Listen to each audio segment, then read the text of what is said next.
focus. He has to make it past Seagull Joe. Let's see what he can make happen right here. That is definitely going to be a task. Seagull Joe always poised. He's actually one of the few players that does not have upsets. He's kind of the Armada of Xanadu, if you can say so. Maybe a little bit worse, but just a little. You know, Armada only loses to the gods, and Seagull Joe only loses to really PR players, particularly the top 5 to top 10. Oh, but right now, very unfortunate. But he does make it back. The ups are real on Sonic. Call that man Jordan. Oh, my gosh. My man was in the corner of the blast zone. He still managed to make it back. That's top-tier privilege right there. All right. Right now, Forbidden One has a very slight lead. Using that fire hydrant, hitting with the cherry, only doing 2% though. Very unfortunate for Pacman. I imagine he wanted a little bit more, but any damage is good damage.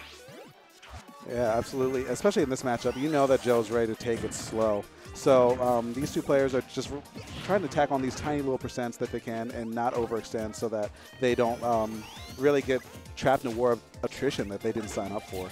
And to be perfectly honest though, you know, very few people were able to defeat Joe when it comes to a game of patience.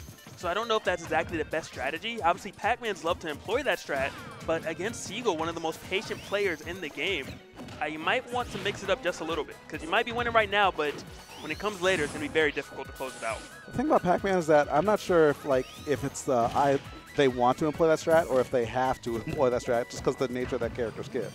Like, approaching with Pacman, have you ever tried it? It's hard. It's really hard. I just dash attacked and was just like, yes. I mean, that move's pretty safe. Like, that move's, like, really hard to punish.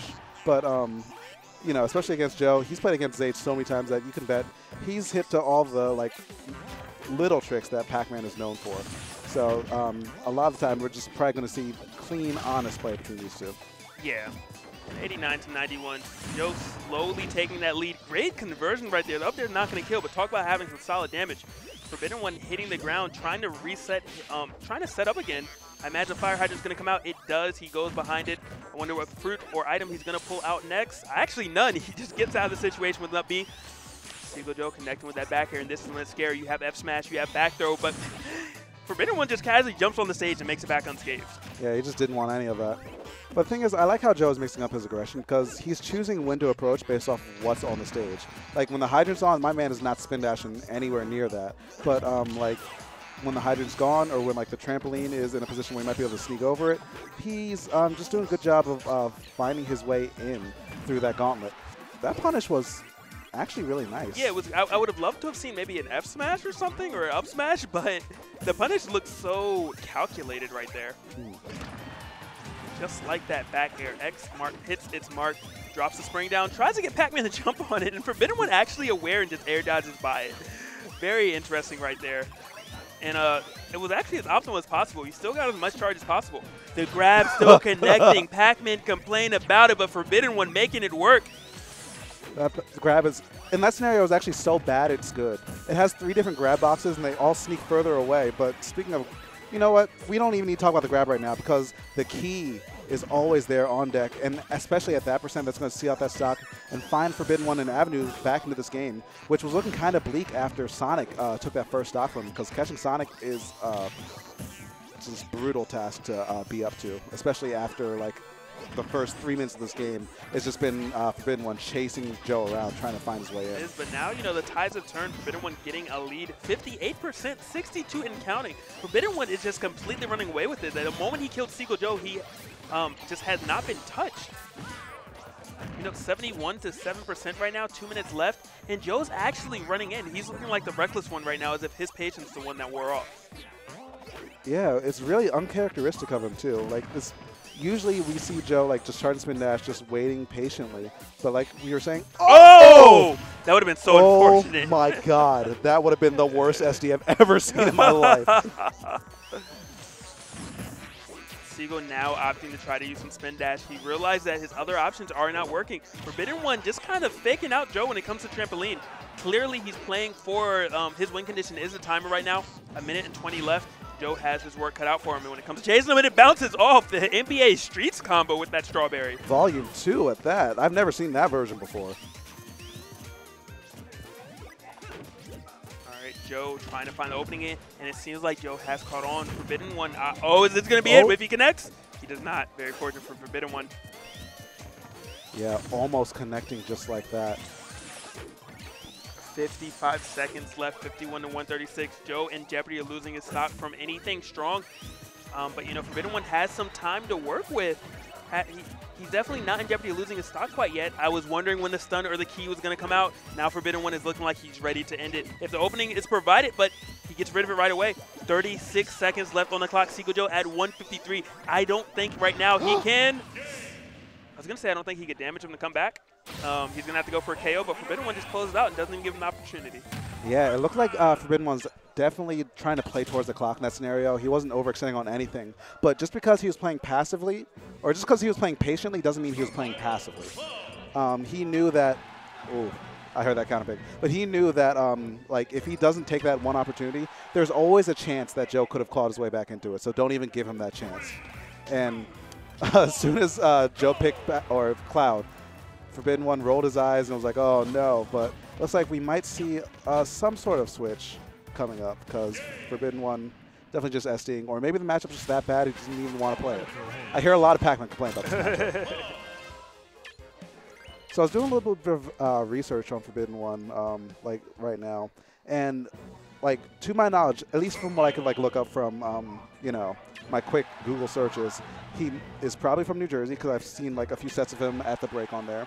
But I don't believe he is ranked. Now, someone tweet at me if I'm wrong because I don't want to give out any misinformation. But to my knowledge, this is the case. So, an you can unranked let them know player. what your Twitter is, man, just in case they don't know. Oh yeah, tweet at me at JDog926 to correct me if I'm wrong. Because to my knowledge, this man is not ranked, but he is making a heck of a run out here at the Xanadu. And if he doesn't check his Twitter, I'll poke him. You know, logic_VGB. Let me stop. I mean, hey, as long as it's corrected, I'm not too tight about it. All right, and right now the Cloud Switch has come into play. You did mention a lot of Pacman do not like the matchup, but does Seagull Joe have what it takes? Is his Cloud refined enough to actually defeat a Pacman main? Great grab right there, very confident. Dash attack chasing him down, but Limit is on deck. Forbidden One has to be a little more worried right now and a little more cautious. And I'm just wondering, what is this Pacman pressure right now? In one of his worst matchups, Forbidden One is just catching Seagull Joe totally on his back foot and actually just controlling the momentum of this match so far. One thing that he's doing that's very wise is he's just avoiding situations where Cloud excels at. Primarily, for example, when you're directly above Cloud, you know he's going to up air you. So Forbidden One's kind of dropping a Fire Hydrant, moving to the side and saying, you might hit me with one up air, but that's it. You're not going to do anything after. I love when Pacman do that, jumping up, charging their items. You know, making the most of it. It connected, but he does not do a smash attack. I'm not sure if that was a tech flub or he didn't think he had the time. That was definitely a tech flub because he definitely reeled back in his chair right there. And he didn't look like he was happy about that little tech error because he knew how important it is to gain that lead against Cloud early on. Forbidden One wants this win bad. But, wow, at that call out, it's not going to quite kill. But now he has the bell online, and he almost gets the right angle, too. Joe's ledge pressure was almost there. But another missed forward smash opportunity right there from Forbidden One. Let's see if he can really make this happen right now because he is 0 for 2 on these big punches that he needs, and you can bet that'll get to you. Falling up there right there. Seagull Joe was fishing for the back air, knowing that if it connected, it would have taken the stock. Did not hit it after all. Up air was the final thing he connected with, but right now Forbidden One has the little spaceship. I don't know the official name, but he's just a charge away from getting a kill option. What's Joe going to do? Doesn't go for it down air. The key is on deck. Beautiful shield right there from Seagull Joe. He knew exactly when it was going to come out.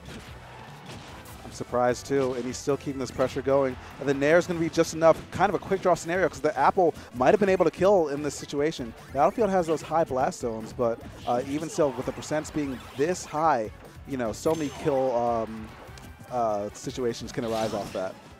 Now this is similar to the situation last time. Joe did take the first stock, but he didn't do anything with it. And right now, Forbidden One is trying to make that occur this match as well. Still at 0, 168 has the key. Seagull going to have to avoid the Fire Hydrant. Fire Hydrant doesn't come out, and Forbidden One actually going for an F smash, trying to just end it all in a very, I guess, unorthodox manner. And he's hitting with all the moves I've never seen Pacman actually hit with. The Nair out of shield, another good staple though, and that was a good call out for the up air from the ledge that Clouds are so known for doing. But Joe, even though he kind of got called out on that, he's still just willing to keep the pressure going with that kind of wild cross slash we saw like after he came out from the death platform. Yeah. Does avoid the key right there. Good stuff. Seagull at least doing better after losing his stock this match than he did the other one, because the other one he took like 80% before he touched Forbidden One again. Ooh, great dash attack. Picks up the spaceship. Is he going to try to do anything with it? It'd be really interesting to see Cloud do some combos with it. You hear it for 1 second. Yeah, I don't think Joe knew the exact combo, though, because he definitely threw that Galaga straight down. And right now, you know, Joe is definitely making better use of dash attack. He wasn't particularly using that before, and they have connected. He hasn't gotten another chance to do it. Beautiful conversion, by the way, coming in from Forbidden One with that dash attack. And he is just running away with this. He is a cross slash away, though, from losing his stock. Does have to be a little careful. Might want to slow it down a bit. Yeah, and it definitely looks like he's willing to do that. Tries to roll in. Joe's going to tag him with the forward air. And wow at that cross slash. That was the biggest call out that I've seen in a hot minute. Because Joe, even he had to reel back for a second there because, like, wow, I almost died right there. Yeah, he's like, I can't believe I just did that. That was crazy. Yeah. That was awesome. Perfect drop zone right there. I love it. Joe's saying, you know, my Cloud is not a pocket. It's here to play. It's here to win games. I mean, against Pacman at least. Not for nothing, though, because Joe's Cloud has been definitely a work in progress for a minute, and he's been looking more comfortable with it as time goes on. At the moment, it's looking like more of a counter pick character, but let's see if he could still keep that momentum going when he gets pseudo counter picked himself in a game 3 scenario. Forbidden One, let's see what you got. Now, the only thing that's questionable about this matchup is the fact that I have to imagine Seagull Joe has fought a lot more Corrins with Cloud than he has Pacman with Cloud. And right now, you know, up 33%, looking very, very comfortable. But with that said, Forbidden One turning it right back around. Beautiful string coming in, attacking on 32%. Only 1% difference separates these two players at the moment.